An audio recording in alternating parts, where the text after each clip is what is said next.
Good morning students. अपन 11th का chapter start करेंगे, right. 11th में भी अपन कौन सा चैप्टर स्टार्ट करेंगे? Atomic structure. जो एटॉमिक स्ट्रक्चर है, अगर इसकी हिंदी में बात करें तो उसको अपन क्या बोलते हैं? परमाणु संरचना, राइट। आपने जब 9th क्लास पढ़ी होगी तो उसमें कुछ परमाणु संरचना के बारे में पढ़ा हुआ होगा। इस वजह से अपन ये परमाणु संरचना स्टार्ट कर रहे हैं कि आपको ये देखने को मिलेगा और समझने को मिलेगा कि जो ये चैप्टर है 11th क्लास का जो चैप्टर है, इसमें काफी सारी चीजें 9th की हैं। अगर आपको 9th की बेसिक से याद हैं तो आपको 11th के इस चैप्टर में कोई दिक्कत नहीं होगी। सो घबराने की जरूरत नहीं है कि 11th क्लास बहुत टफ है। It is much easier and much interesting. ये बहुत आसान है और बहुत इंटरेस्टिंग है।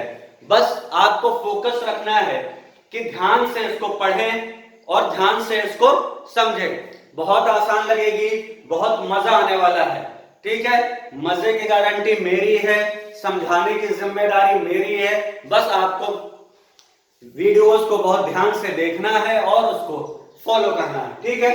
तो अपन स्टार्ट करते हैं एटॉमिक स्ट्रक्चर। तो एटॉमिक स्ट्रक्चर में अपन को 3 पार्ट पढ़ने हैं। पहला है इंट्रोडक्शन, परिचय इस चैप्टर का। दूसरा है एटॉमिक मॉडल्स। आपने एटॉमिक मॉडल्स में Rutherford model, Thomson models, Bohr models, ये सारे मॉडल्स पढ़े हुए होंगे, ठीक है। इसी को अपन आगे देखेंगे, ठीक है। उसके बाद है वेव मैकेनिकल मॉडल, ठीक है।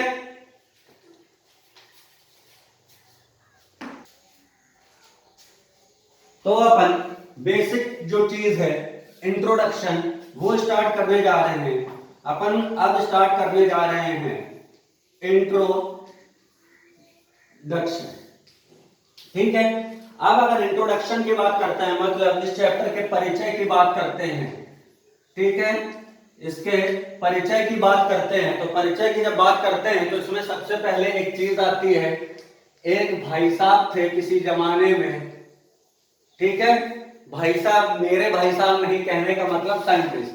ये एक जो मैं नाम लिख रहा हूं, क्या लिखा हुआ है? डॉल्टन लिखा हुआ है। डॉल्टन एक साइंटिस्ट थे, ठीक है, एक जंतु थे, ठीक है। तो आपने बचपन में भी पढ़ा होगा डॉल्टन्स एटॉमिक थ्योरी, पढ़ा हुआ है। 11th क्लास में आप आ चुके हैं। 9th या 10th में आपने डॉल्टन्स एटॉमिक थ्योरी पढ़ी हुई होगी सभी ने, ठीक है। तो एक बार अपन रिवीजन कर लेते हैं क्योंकि ये इंपॉर्टेंट है। धीरे धीरे करके अपन चैप्टर के आगे तक बढ़ेंगे और धीरे धीरे ही ये चैप्टर खत्म करेंगे, ठीक है। बस ध्यान देना है।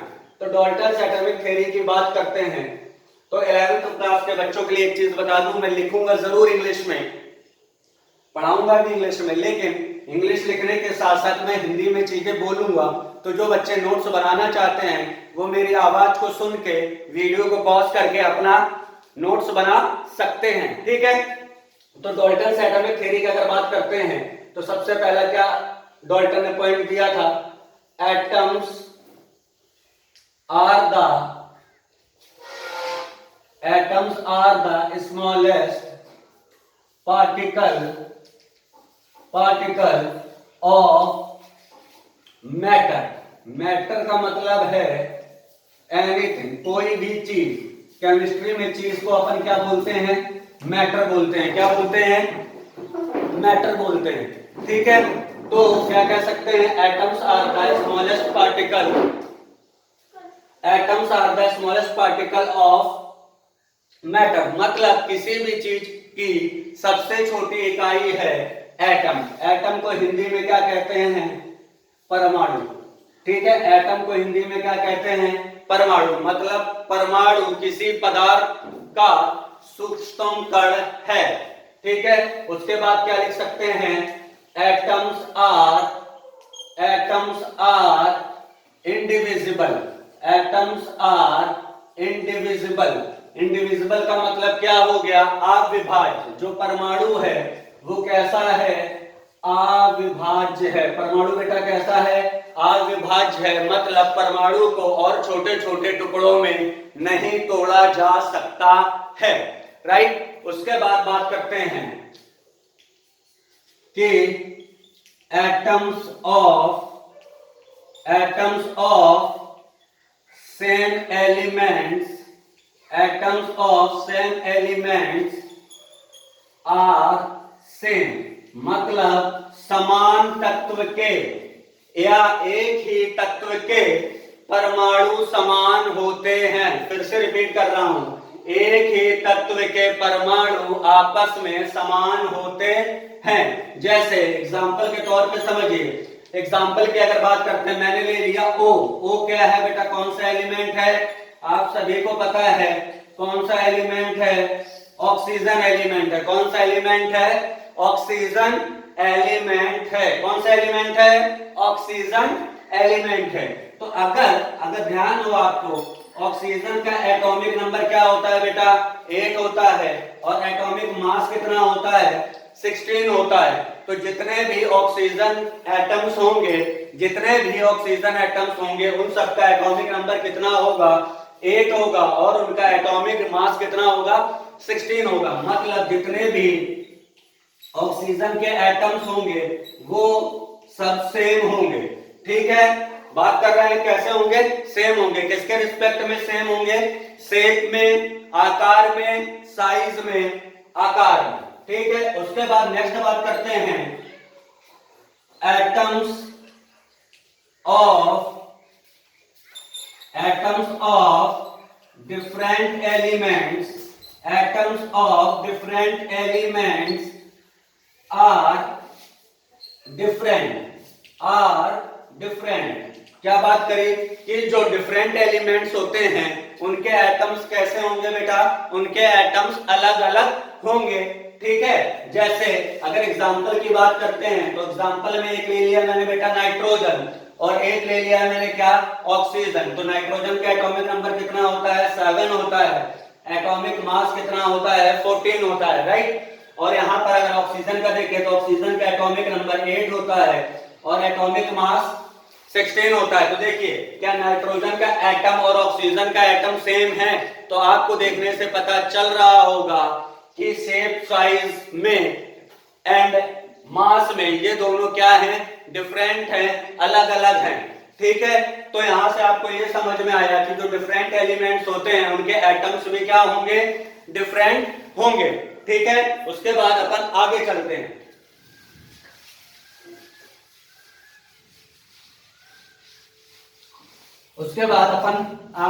हैं। अभी कुछ पॉइंट्स और बचे हुए हैं, उनको भी देखते हैं।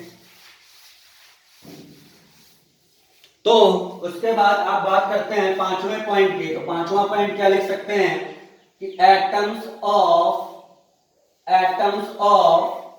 सेम एलिमेंट्स may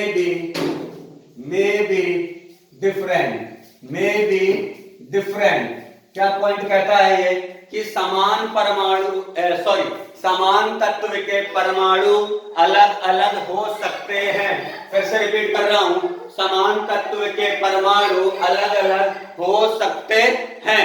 ठीक है, एग्जांपल के तौर पे देखते हैं। जैसे क्या ले लिया अपन ने, ऑक्सीजन ले लिया। ये 2 ऑक्सीजन एटम ले लिए। एक का आपको पता है एटॉमिक नंबर कितना होता है, 8 होता है, और एटॉमिक मास कितना होता है बेटा, 16 होता है, राइट। उसके बाद यहाँ पर ऑक्सीजन का एटॉमिक नंबर कितना होता है, 8 होता है, और मॉलिक्यूलर एटॉमिक वेट कितना होता है, 18 होता है। तो ये दोनों बताइए मास में डिफरेंट हो गए या नहीं हो गए, बिल्कुल डिफरेंट हो गए। अब आपको पता है कि इनका एटॉमिक नंबर सेम है लेकिन एटॉमिक मास डिफरेंट है। तो ऐसी चीजें क्या कहलाती हैं, आइसोटोप्स कहलाती है। क्या कहलाती हैं, आइसोटोप्स, जिसको अगर हिंदी में बात करें तो समस्थानिक कहते हैं। क्या कहते हैं, समस्थानिक कहते हैं। ठीक है, तो जो समस्थानिक हैं वो क्या होते हैं, सेम एलिमेंट्स के होते हैं लेकिन उनके शेप, साइज एंड वेट में क्या होता है, डिफरेंस होता है। तो यहां तक पॉइंट समझ में आ गया। उसी तरीके से नेक्स्ट पॉइंट, 6 पॉइंट की बात करते हैं। तो लिख सकते हैं एटम्स ऑफ डिफरेंट एलिमेंट्स। क्या लिख सकते हैं, एटम ऑफ डिफरेंट एलिमेंट्स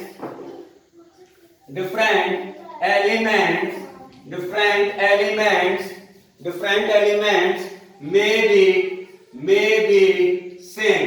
क्या कह रहा हूं मैं कि जो डिफरेंट एलिमेंट्स होते हैं, क्या जो डिफरेंट एलिमेंट्स होते हैं उनके एटम्स क्या हो सकते हैं, उनके एटम्स सेम हो सकते हैं। ठीक है, अब अगर बात करते हैं, जैसे देखते हैं नाइट्रोजन, नाइट्रोजन का कितना एटॉमिक वेट होता है बेटा 7 एटॉमिक वेट कितना होता है 14। उसी तरीके से कार्बन देखिए, कार्बन क्या है 6 14 ये भी होता है। ठीक है,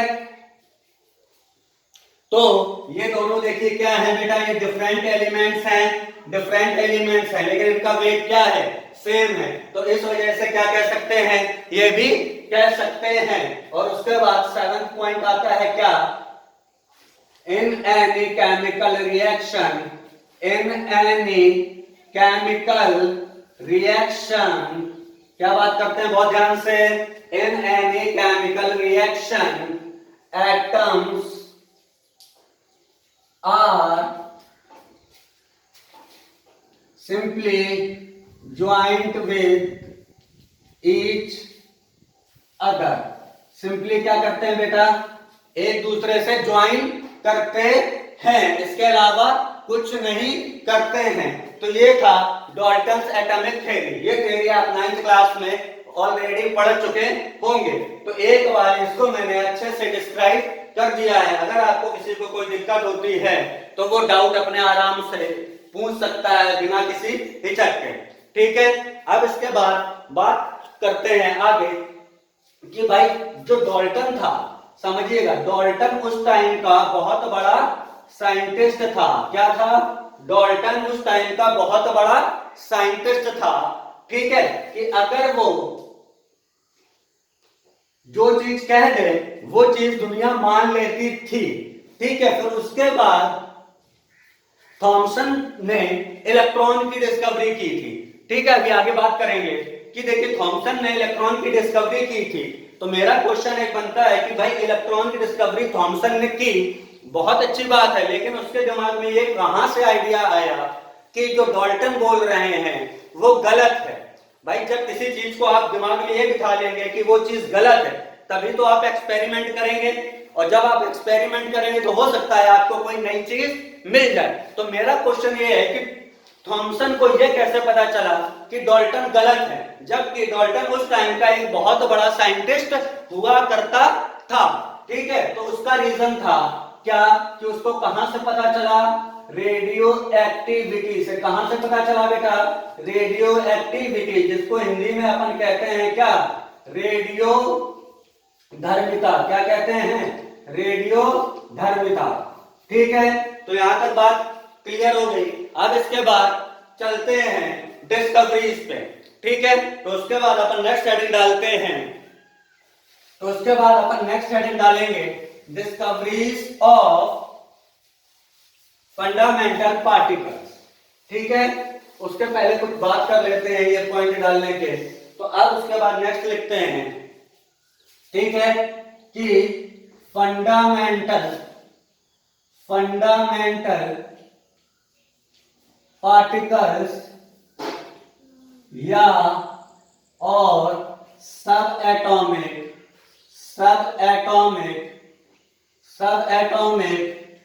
पार्टिकल्स ऑफ एटम्स। किसकी बात कर रहे हैं अपन अब दो चीजों की बात कर रहे हैं। पहला क्या है, फंडामेंटल पार्टिकल्स, या तो उसको आप फंडामेंटल पार्टिकल्स बोल दीजिए या दूसरा क्या बोल दीजिए, सब एटॉमिक पार्टिकल्स बोल दीजिए। क्या फंडामेंटल पार्टिकल्स बोलिए या सब एटॉमिक पार्टिकल्स बोलिए। ठीक है, एटम्स के तो ये बेटा कौन कौन से होते हैं, तो इसके लिए आप जान लीजिए, इसके लिए कौन कौन से होते हैं। एक होता है आपका क्या, इलेक्ट्रॉन, नाम सुना हुआ होगा। दूसरा क्या होता है, दूसरा होता है प्रोटॉन, और तीसरा क्या होता है, तीसरा होता है न्यूट्रॉन। तो सब एटॉमिक पार्टिकल्स और फंडामेंटल पार्टिकल्स बेटा कौन कौन से होते हैं, तो ये तीन होते हैं। कौन कौन से, इलेक्ट्रॉन, प्रोटॉन एंड न्यूट्रॉन। ठीक है, अब इसके बाद बात करते हैं डिस्कवरीज ऑफ। अब इसके बाद अपन बात करने जा रहे हैं डिस्कवरीज ऑफ फंडामेंटल पार्टिकल्स। किसकी बात करने जा रहे हैं, डिस्कवरीज ऑफ फंडामेंटल पार्टिकल्स। किसकी डिस्कवरी की बात करने जा रहे हैं? फंडामेंटल पार्टिकल्स की डिस्कवरी की बात करने जा रहे हैं। इसके बाद डिस्कवरीज ऑफ फंडामेंटल पार्टिकल्स। ठीक है, तो इसमें सबसे पहला पॉइंट लेते हैं किसकी? Discovery of electron. किसकी बात करते हैं? Discovery of electron. इलेक्ट्रॉन की खोज की बात करते हैं। किसकी बात करेंगे? इलेक्ट्रॉन के खोज की। ठीक है,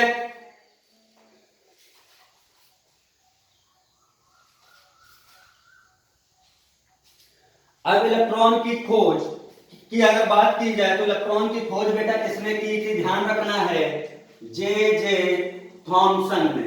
किसने की थी? जे थॉमसन ने की थी।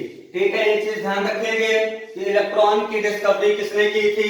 जे थॉमसन ने की थी। ठीक है, अब बात करते हैं कि उसने जे थॉमसन ने इलेक्ट्रॉन की डिस्कवरी कैसे की। ठीक है, तो देखिए उसने क्या किया, एक चैनल बनाया, यूट्यूब चैनल नहीं है ना, कुछ लोग सोच रहे होंगे साहब यूट्यूब चैनल बनाया, उस टाइम यूट्यूब नहीं था। ठीक है, तो इसने क्या किया, एक एपरेटस बनाया, एक यंत्र तैयार किया जिसको अपन क्या कहते थे? Cathode ray tube. क्या कहते थे? ध्यान से देखिए, इसने यहां पर एक बैटरी लगाई।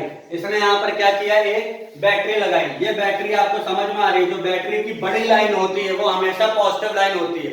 ध्यान दीजिएगा, जो बैटरी होती है हमेशा उसकी जो बड़ी लाइन होगी वो क्या होगी? पॉजिटिव होगी, और जो छोटी लाइन होगी वो क्या होगी? नेगेटिव होगी।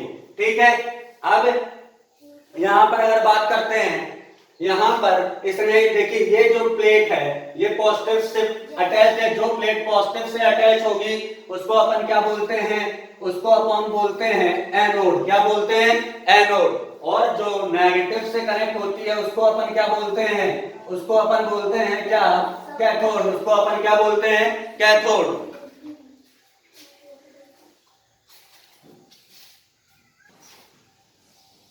ठीक है, क्या? जो पॉजिटिव से कनेक्टेड रहेगा उसको क्या बोलेंगे? एनोड बोलेंगे, और जो नेगेटिव से कनेक्ट रहेगा उसको क्या बोलेंगे अपन? कैथोड बोलेंगे। ठीक है, तो अपने पास दो प्लेट्स हो गई। एक प्लेट को क्या बोलते हैं? एनोड बोलते हैं, और एक प्लेट पे क्या बोलते हैं?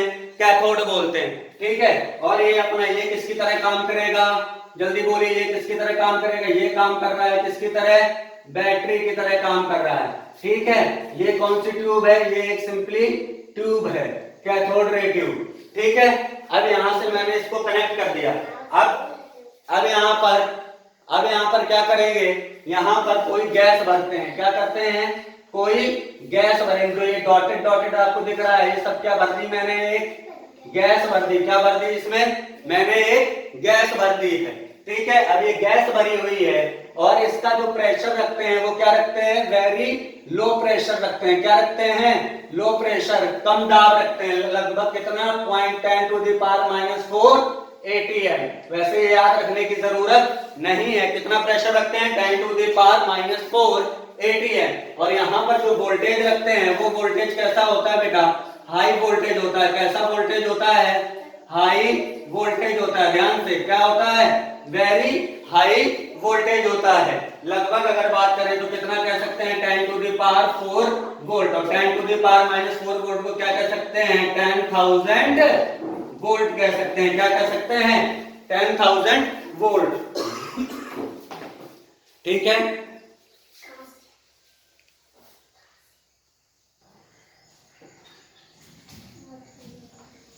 ठीक है, यहां पर अपन ने इतनी बात कर ली कि क्या है बेटा, जो पॉजिटिव से, फिर से एक बार रिपीट कर लेते हैं, जो पॉजिटिव से जुड़ा हुआ है उसको क्या बोलते हैं? एनोड बोलते हैं, और जो नेगेटिव से जुड़ा हुआ है उसको क्या बोलते हैं?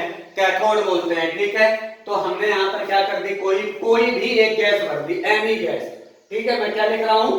Any gas. जो मन करे आपको वो गैस भर दो। ठीक है, अब क्या होगा? लो प्रेशर है। लो प्रेशर बेटा क्यों रखा गया है? कि इसमें कोई और गैस ना हो। ठीक है, जो हम गैस भर रहे हैं केवल वही गैस हो। और यहां पर मैंने क्या कर दिया है? हाई वोल्टेज लगा दिया है। क्या लगा दिया है? हाई वोल्टेज लगा दिया है। तो देखो एक पॉइंट समझना, हाई वोल्टेज पे क्या होता है? हाई वोल्टेज पर, ध्यान से समझना, हाई वोल्टेज पर क्या होगा, कोई मान लो H2 गैस भरी थी, तो H2 गैस क्या होगी, H और H में टूट जाएगी। पहले तो H2 गैस क्या है, मॉलिक्यूल है, मॉलिक्यूल से किस में टूट जाएंगे, जल्दी बोलो बेटा, किस में टूट जाएंगे, एटम्स में टूट जाएंगे। किस में टूट जाएंगे, एटम्स में टूट जाएंगे। और एटम भी किस में टूट जाएगा, आयन में टूट जाएगा। क्या हो जाएगा, आयन में टूट जाएंगे। जल्दी बोलो क्या होगा, आयन में टूट जाएगा। देखो बेटा H2 गैस किस में चला गया, H प्लस आयन में चला गया, आयन बना। तो इसीलिए हाई वोल्टेज पे अपन कहते हैं कि क्या हो जाता है, एनाइजेशन ऑफ गैसेस हो जाता है। क्या हो जाता है, एनाइजेशन ऑफ गैसेस। एनाइजेशन ऑफ गैसेस का मतलब क्या हो गया, गैस का आयंस में बदलना। क्या हो गया, गैस का आयंस में बदलना। तो एनाइजेशन ऑफ गैसेस का मतलब क्या कह सकते हैं, गैसेस का आयंस में बदलना। ठीक है, अब आगे चलते हैं।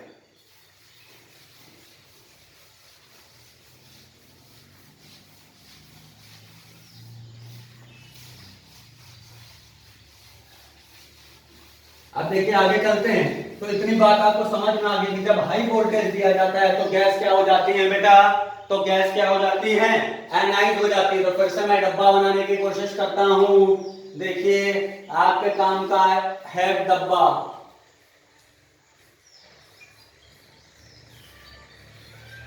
ये क्या था, पॉजिटिव था, ये नेगेटिव था। यहाँ पर अपन ने क्या भर दी थी, यहाँ पर ये सब क्या भरी हुई थी, ये सब अपनी क्या भरी हुई थी, गैस भरी हुई थी। ठीक है, ये सारी गैस भरी हुई है। और ये क्या है अपना, ये क्या कहलाएगा बेटा, पॉजिटिव टर्मिनल से जुड़ा है तो ये क्या कहलाएगा, एनोड कहलाएगा। और ये जो क्या नेगेटिव से जुड़ा हुआ है वो क्या कहलाएगा, कैथोड कहलाएगा। तो इतनी बात आपको समझ में आ रही है, यही डायग्राम अपन ने बनाया था। तो जो कोई भी यहाँ पर गैस भरी होगी तो वो देख क्या हो जाएगी, गैस आयनाइज हो जाएगी। तो मान लीजिए हमने यहाँ पर H2 गैस ली थी, तो H2 गैस बेटा किस में टूट जाएगी, H plus plus H plus में टूट जाएगी, टूट जाएगी। तो हमने भरी तो यहाँ पर एग्जैक्टली क्या थी, H2 गैस भरी थी। क्या भरी थी, H2 गैस भरी थी ना H2 गैस। लेकिन अब क्या होगा कि हाई वोल्टेज लगाएंगे तो हाई वोल्टेज पे ये क्या हो जाएगा, इस तरीके से टूट जाएगा। तो हमें शुरुआत में हमने क्या भरा था, H2 गैस भरा था, लेकिन बाद में ये किस फॉर्म में आ जाएगा, बाद में ये आ जाएगा H प्लस और H प्लस के फॉर्म में आ जाएगा। अब यहाँ पर देखो, यहाँ पर पॉजिटिव चार्ज आया है, ये बात है पॉजिटिव चार्ज आया है। तो इसका मतलब ये हुआ कि कहीं ना कहीं इसका नेगेटिव चार्ज निकला होगा। क्या होगा, कहीं ना कहीं इसका नेगेटिव चार्ज निकला होगा।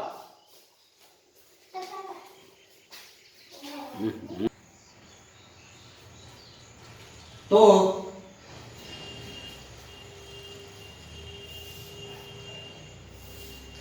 ये कंडीशन आपको मिलेगी। तो यहाँ पर H प्लस मिलेगा। H प्लस मिलने का मतलब हो गया कि बेटा नेगेटिव चार्ज कहीं ना कहीं मूव किया गया होगा। और आपको एक चीज पता है क्या, अपोजिट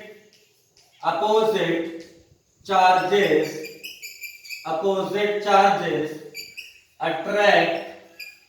अट्रैक्ट ईच अदर, मतलब विपरीत आवेश एक दूसरे को क्या करते हैं, एक दूसरे को आकर्षित करते हैं। तो इसका मतलब आप पॉइंट समझना, H प्लस आयन है यानी ये पॉजिटिव है, तो ये किस तरफ जाएगा बेटा, ये तो इस तरफ को जाएगा। और जो नेगेटिव चार्ज होगा वो इस तरफ आएगा। तो यहाँ पर क्या किया गया था, एक फ्लोरेसेंस भी लगाया गया था। क्या लगाया गया था, फ्लोरेसेंस, प्रतिदीप्ति। क्या लगाया गया था, जिसको हिंदी में क्या कहते हैं बेटा, प्रतिदीप्ति। क्या कहते हैं, प्रतिदीप्ति। क्या कहते हैं, प्रतिदीप्ति कहते हैं। ठीक है, प्रतिदीप्ति या फ्लोरेसेंस क्या होता है कि जैसे इस पे कोई भी एनर्जी पड़ेगी, छोटी सी भी एनर्जी पड़ेगी, तो ये क्या होगा, चमकने लगेगा। जैसे देखा है कि रात में आप गाड़ी चला रहे होते हैं, साइन बोर्ड लगे हुए होते हैं, तो जैसे ही उनके ऊपर लाइट पड़ती है तो वो चमकने लगते हैं। ये देखा हुआ है ना। उसी तरीके से ये क्या होता है, फ्लोरेसेंस। क्या अगर इस पे थोड़ी सी भी एनर्जी टकराएगी तो क्या होगा बेटा, तो क्या होगा, ये चमकने लगेगा। ठीक है, और आपको पता है कि opposite charges attract each other. तो इसका मतलब जो नेगेटिव चार्ज होंगे, जो नेगेटिव चार्ज थे वो किस तरफ को मूव करने लगेंगे, negative charge moves towards anode किसकी तरफ को मूव करने लगेंगे, एनोड की तरफ मूव करने लगेंगे इन अ रे। ठीक है, किरण के रूप में ये सारे के सारे किस तरफ आने लगेंगे, मतलब जितने भी नेगेटिव चार्ज होंगे क्या वो इस तरीके से आपको दिखाई देंगे, इस तरफ को जाते हुए। ठीक है, और तो इसको क्या बोल रहे हैं, देखो ये रे कहां से आ रही है, जल्दी बोलिए, ये रे कहां से आ रही है या कहां से आती हुई लग रही है, रे seems to comes out from cathode से आती हुई लग रही है। ठीक है, cathode, so these rays are known as cathode rays। क्या बोला जाता है, तभी इन रे को क्या बोला जाता है बेटा, कैथोड रे। कैथोड रे क्यों बोला जाता है, क्योंकि ये कैथोड से आती हुई लग रही है। बताओ ये बात समझ में आ रही है, पॉइंट क्लियर है कि कैथोड रे क्यों बोला जाता है, क्योंकि ये कैथोड से आती हुई प्रतीत हो रही है, इस वजह से इन रे को क्या बोला जाता है, कैथोड रे बोला जाता है। ठीक है, अब बात करते हैं cathode ray consists of negatively charged particle। जो कैथोड रे है बेटा वो कौन से पार्टिकल से मिलकर बनी हुई है, नेगेटिव। ठीक है, कौन से पार्टिकल से मिलकर बनी हुई है, नेगेटिव पार्टिकल से मिलकर बनी हुई है। ठीक है, ध्यान रखिए, कैथोड रे किससे मिलकर बनी हुई है, नेगेटिवली चार्ज पार्टिकल से मिलकर बनी हुई है। ठीक है, और इन्हीं नेगेटिव चार्ज पार्टिकल्स को क्या बोला गया, इन्हीं नेगेटिव चार्ज पार्टिकल को क्या बोला गया, इलेक्ट्रॉन्स। क्या बोला गया, जो नेगेटिव चार्ज पार्टिकल्स थे इन्हीं नेगेटिव चार्ज पार्टिकल को क्या बोला गया, इलेक्ट्रॉन बोला गया। ठीक है, यहां तक बात समझ में आ गई। तो देखो अपन ने इलेक्ट्रॉन की डिस्कवरी कर ली, और अगर थोड़ा सा दिमाग लगाओगे तो प्रोटॉन की भी डिस्कवरी कर लोगे। ठीक है, अब इसके बारे में कुछ पॉइंट डिस्कस कर लेते हैं। ठीक है,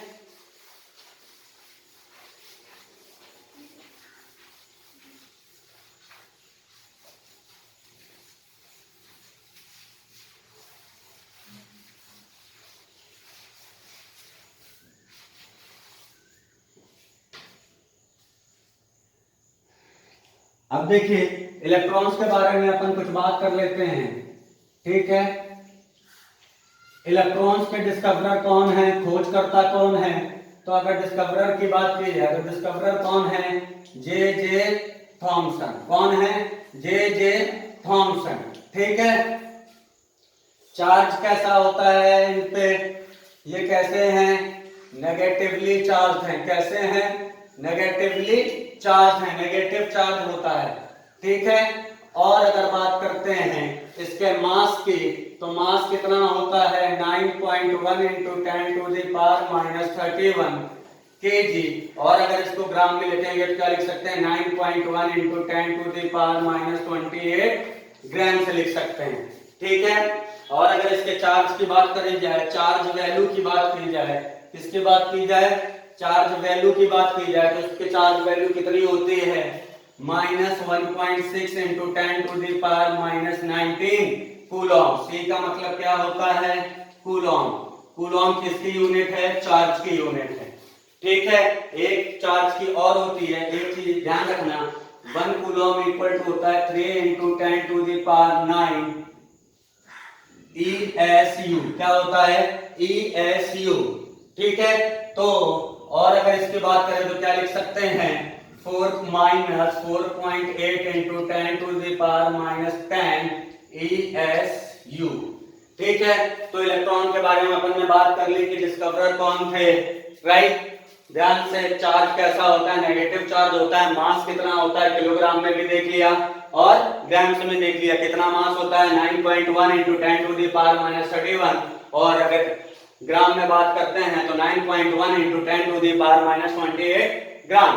और उसके बाद अगर चार्ज की बात करते हैं तो चार्ज इस पे कितना होता है -1.6 इंटू 10⁻⁻19 और अगर ये रेशियो में बात करते हैं तो -4.8 इंटू 10⁻⁻10 ESU।